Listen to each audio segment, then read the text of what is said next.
squirrel was not just a pet.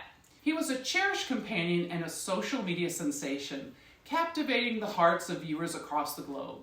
The story of Peanut began as a sweet tale of a man rescuing an orphaned squirrel, but it soon escalated into a cautionary narrative surrounding the complexities of wildlife ownership, government intervention, and the importance of understanding wildlife laws.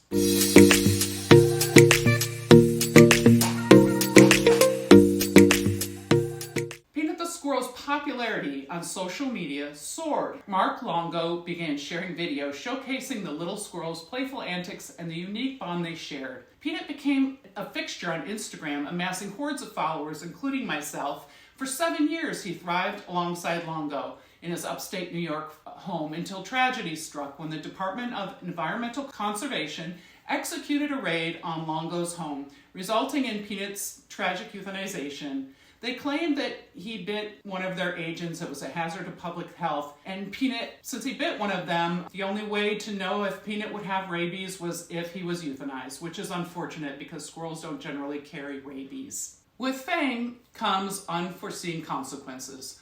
Longo's decision to share Peanut's life publicly inadvertently attracted scrutiny and complaints from neighbors and local authorities.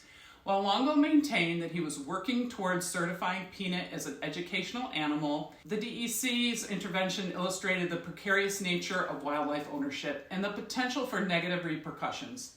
Personally, I think he drew their attention when he acquired a raccoon, a species known to more likely harbor rabies. Longo's bond with Peanut was evident, yet the situation underscores the complexities and challenges of caring for wild animals. Laws governing wildlife ownership are in place to protect both animals and humans, ensuring that wild creatures receive appropriate care and are not exploited. And, they could also be subjected to poor living conditions, which we've seen with all sorts of wildlife, from reptiles to primates to tigers. The story of Peanut highlights the importance of understanding these laws and the necessity of consulting wildlife rehabilitation professionals when dealing with orphaned or injured wild animals.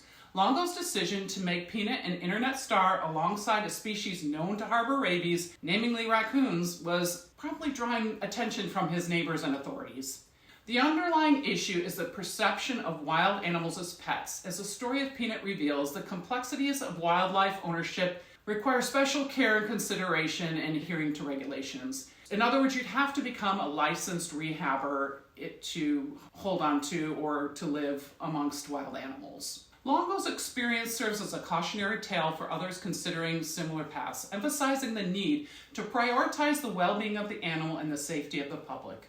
Wildlife rehabilitators and animal control experts emphasize caution around any wildlife if it exhibits unusual behavior, such as aggression or confusion. It's crucial to maintain a safe distance and seek assistance from professionals. Peanut's story serves as a stark reminder of the responsibilities that come with pet ownership, particularly in relation to vaccination. Although there is currently no approved rabies vaccination for squirrels, responsible pet ownership entails ensuring that domestic pets, especially those living in contact with wildlife, are up to date on their rabies vaccinations. It safeguards your pet as well as you. What should you do if you find an orphaned squirrel or other wild animal? Assess the situation before intervening. Observe the animal from a distance to determine if it is truly orphaned. Many wild animals, especially young ones, may appear abandoned while their parents are nearby foraging for food. Do not touch. Avoid handling the animal unless absolutely necessary. Wild animals can carry diseases, and human scent can discourage a mother from returning. Keep the animal safe. If the animal is in immediate danger, like on a road, gently try to move it to a safer location nearby if it's possible. Keep it safe until you can get in contact with a wildlife rehabilitator. Reach out to a licensed wildlife rehabilitator or a local animal rescue organization for guidance. Follow instructions given by the rehabber regarding transport. If you must transport the animal, do so according to the rehabber's guidelines to minimize stress and harm. Avoid feeding or giving water. Do not attempt to feed the animal or give it water unless directed by a professional. Improper feeding can cause harm.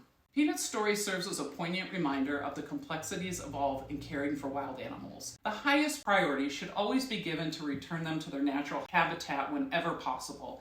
It's important to seek assistance from licensed rehabilitators who can provide the specialized care these animals require. Though we mourn the loss of Peanut, the circumstances surrounding his euthanasia highlight the serious considerations that must be taken into account when interacting with wildlife. Public health officials and government agencies take rabies very seriously, and the unfortunate reality is that Peanut's presence in a home with a raccoon species known for harboring rabies likely influenced their decision. The incident serves as a cautionary tale for those considering keeping wild animals as pets and the potential consequences of such actions, especially if they become an internet star.